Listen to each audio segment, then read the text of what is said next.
Бодлого FM 3.10 мөнгө урсгал cash flow. Компани орлогын тайлан дараах байдалтай. Бүх үзүүлэлтүүд $1000-аар өөрөөр хэлбэл энэ доор байгаа үзүүлэлтүүдээр дахиад 3 тэг бичигдэнэ гэсэн үг. Бодлуулалт 14 сая, үйл ажиллагааны зардал илэгдэл хасагдуулга хороогүй 7 сая, хүү татвар илэгдэл хасагдуулгын өмнөх ашиг 7 сая, илэгдэл хасагдуулгын зардал 3 сая, хүү татрын өмнөх ашиг 4 сая, хүүний зардал 1 сая 500 мянга, татрын өмнөх ашиг 2 сая 500, татвар 40%, 1 сая, зэвэр ашиг 1 сая 500 мянга. Нийт үйл ажиллагааны капитал, total operating capital 20 миллиард, татрын дараах үйл ажиллагааны капитал, after tax total operating capital 2 миллиард. Цэвэр үйл ажиллагааны капиталд хийсэн хөрөнгө оруулалт 1.3 миллиард.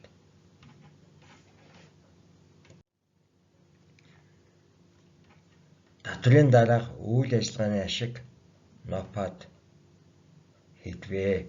Цэвэр мөнгө урсгал net cash flow хэдвэ? Үйл ажиллагааны мөнгө урсгал operating cash flow хэдвэ? Ашиглах боломжтой чөлөөтэй мөнгө урсгал free cash flow хэдвэ?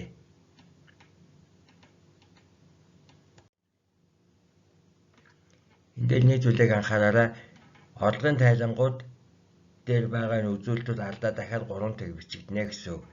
Доор өгөгдсөн энэ мэдээлэлд болохоор бүгдийг миллиардаар өгсөн байна. Тэгэхээр энэ хоёр бүх үзүүлэлтүүд маань миллиардаар байна гэдгийг мартаж болохгүй.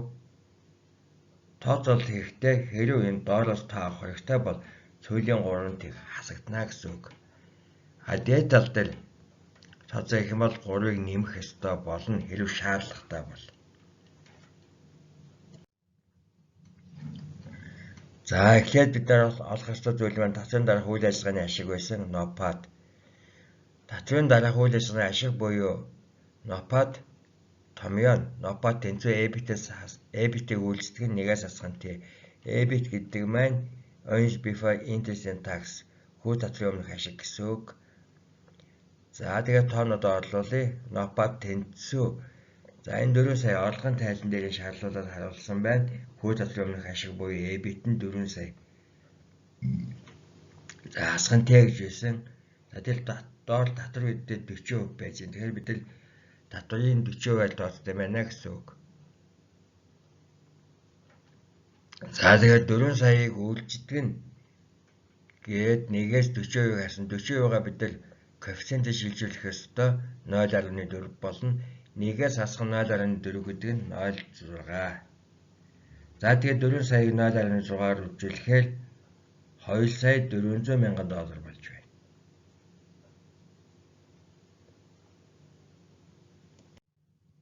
За хоёрдугаарт нь цэвэр мөнгө урсгалыг олох ёстой. Цэвэр мөнгө урсгал гэдэг нь net cash flow гэсэн үг. Net cash flow чинь net income буюу цэвэр ашигтай нэмдэг илэгдэл хасагдуулгын зардал байдаг. За тэгэхээр одоо бид нар байгаа мэдээлэлээ ашиглаад бид нар тоогоо орлуулъя. Net cash flow тэнцвэр net income цэвэр ашиг орлогын тайлбар хамгийн доор сая 500 мянга гэдэг шалгууллаад тодорхойлсон байна. Нэмдэг нь илэгдэл хасагдуулгын зардал depreciation and amortization гэж байгаа. Энэ орлогын тайлан дээр 3 саяар өгөгдсөн байна. За тэгэхээр 1 сая 500 дээр 500 мянга дээр нэмэх нь 3 сая тэнцүү 4 сая 500 мянган доллар болж байна.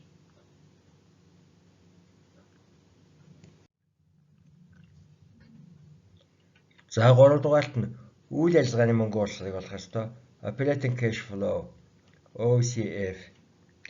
Үйл ажиллагааны мөнгө урсгалын томьёо нь OCF тэнцүү NOPAT дээр нэмдэг нь depreciation and amortization байгаа. За үйл ажиллагааны мөнгө урсгал тэнцүү NOPAT-ыг бид нэгдүгээр тооцсон байна. Энэ дээр 2 сая 400 мянга гээд 2 сая 400 мянгадаар нэмдэг нь илэгдлийн зарлыг бид орлогын тайлангаас авна 3 сая. За тэгэхээр 5 сая 400 мянган доллар боллоо. Үйл ажиллагааны мөнгө урсгал нь. Operating cash flow.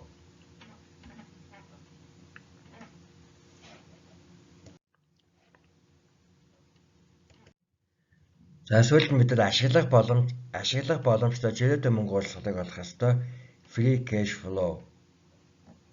Ашиглах боломжтой чөлөөтэй мөнгө уулзалт free cash flow-гийн томьёо нь free cash flow тэнцүү NOPAT-аас хасдах нь net investment in operating capital.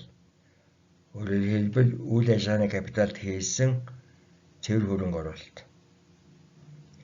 За NOPAT-ыг бид нэгдүгээр тооцсон байж байгаа 2,400,000-ыг дээрээс авчин 2,400,000-аас хасдаг нь хөрөнгө оруулалтын мэдээлэл бодлогын өгүүлбэрт өгөгдсөн байж байна. Цэвэр үйл ажиллагааны капиталд хийсэн хөрөнгө оруулалт 1,3 миллиард гэдэг. За тэгэхээр бид нэр энэ 1,3 миллиардыг энэ томьёонд оруулахдаа бид арын 3 тэгээд дараад орлогын тархины мэдээлэлтэй нэг ижил форматанд оруулж байгаа гэсэн үг. 2,400,000-аас хасах 1,300,000 тэнцүү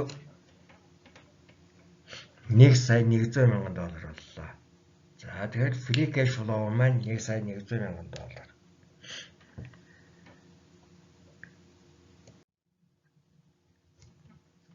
За олсон зүйлүүдэд нэгтгэхэд харуулчих. Нэгдүгээр NOPAT $2,400,000, хоёрдугаар net cash flow $4,500,000, гуравд нь operating cash flow $5,400,000, дөрөвд нь free cash flow $1,100,000. За энэ нэг юм нэмж тодруулах хэрэгтэй. Энэ үзүүлэлтүүдийн алд дандаа 3 тэг нэмэгдэж байгаа гэсэн. Өөрөөр хэлбэл энэ үзүүлэлтүүд маань миллиард руу шилжих ёстой гэсэн. Яагаад гэвэл бид нар бодлогын бүр ихэнд бүх үзүүлэлт $1,000-аар гээд тодорхой өгсөн байж байгаа. Анхаарал тавьсанд баярлалаа.